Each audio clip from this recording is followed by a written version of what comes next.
संभाजी तो दाटतो शंभू राजा, रुद्राचा अवतार म्हणजे शंभू राजा, शहाजींचे स्वप्न म्हणजे शंभू राजा, जिजाऊंचे संस्कार म्हणजे शंभू राजा, शिवरायांची तळपती तलवार म्हणजे शंभू राजा, सळसळत्या रक्ताचा धगधगता अंगार म्हणजे शंभू राजा, मराठ्यांचं उसळलेलं रक्त म्हणजे शंभू राजा.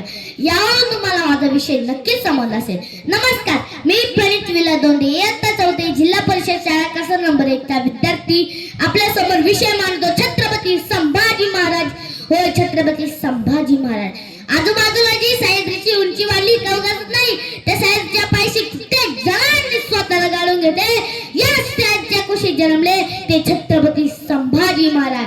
छत्रपती संभाजी महाराजांचा जन्म 14 मे 1670 रोजी पुरंदर किल्ल्यावर झाला. सगळे चौघडे बाजू लागले तोफा त्या कडकडाट झाला. भगवा दिमागाने फडकू लागला.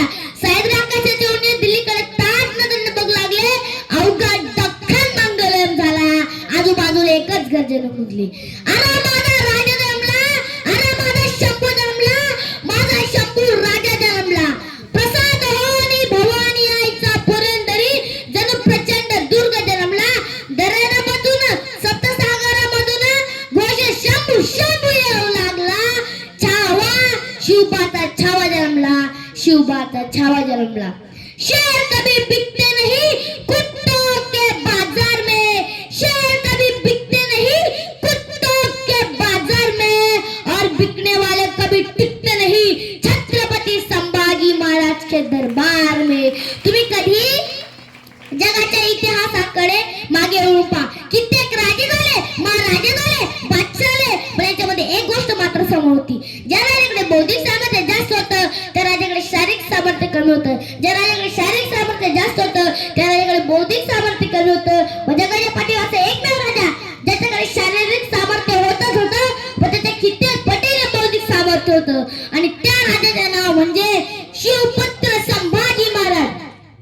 छत्रपती शिवाजी महाराजांच्या नंतर गादी बसल्या स्वराज्यात ठाकले त्यांनी छत्रपती संभाजी महाराज. आणि छत्रपती संभाजी महाराजांचा संमेलनाला औरंगजेबाच्या 4 लाखाची फौज घेऊन आणि संपण्या शिवबाची सोडले औरंगजेब देवाला.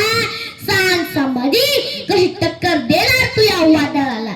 अरे 63 वर्षाचा तो दिल्लीचा बादशाह, अरे 63 वर्षाचा तो दिल्लीचा बादशाह, आणि 23 वर्षाचा हा कोवळा शंभूबा.